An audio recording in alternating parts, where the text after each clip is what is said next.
Sweet 16, man. There's a whole lot of candy in here I never had before with this bracket. Let's kind of start with the South. Well, first of all, let me start off like this. With yeah, for real. You know, my bracket here. Yeah, I think start off with that. I think everybody's starting off with that. And we can start again with the South. That was the toughest region by far going into the tournament, and it had by far the most upsets and the most, not just 8-9, because there was an 8-9 upset or 9-8, but just dramatic upsets. UMBC over Virginia.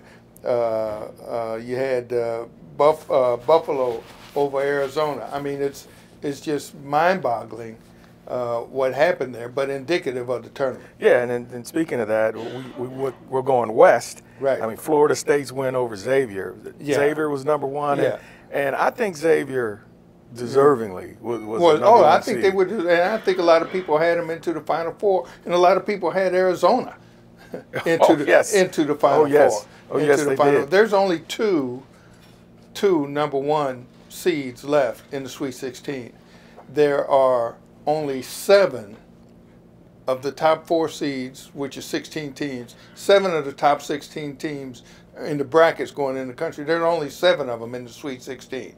The other 9 teams go from 5 seed all the way down to an 11 seed. It's mind-boggling what's sitting up here.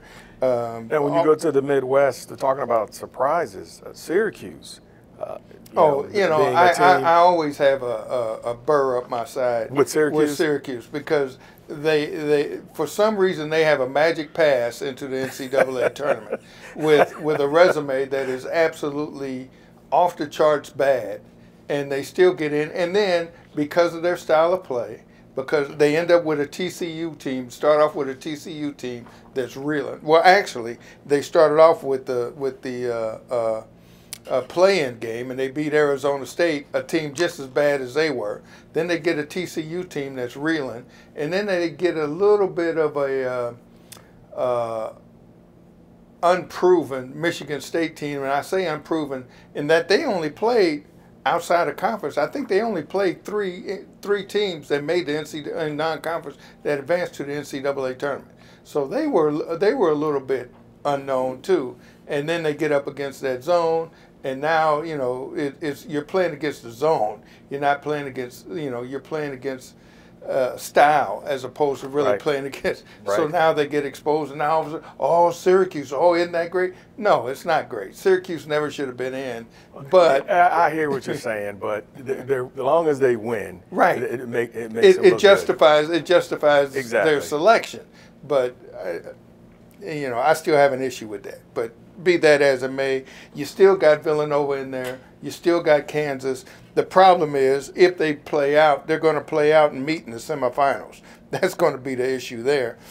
The other side, the South and West that are going to play out, you could conceivably end up with a 9 seed or a 7 seed playing for the final in the championship game or semifinal against a 7 seed or a 5 seed. I mean, lastly, how would you like to be Kentucky? I mean, they're just paving, the road is just being paved for you in front of you. Paved in bluegrass. Paved in bluegrass, exactly, in front of you, because they really haven't had to step up against much of anybody. I mean, it's amazing. If they don't make the Final Four, there ought to be an investigation now.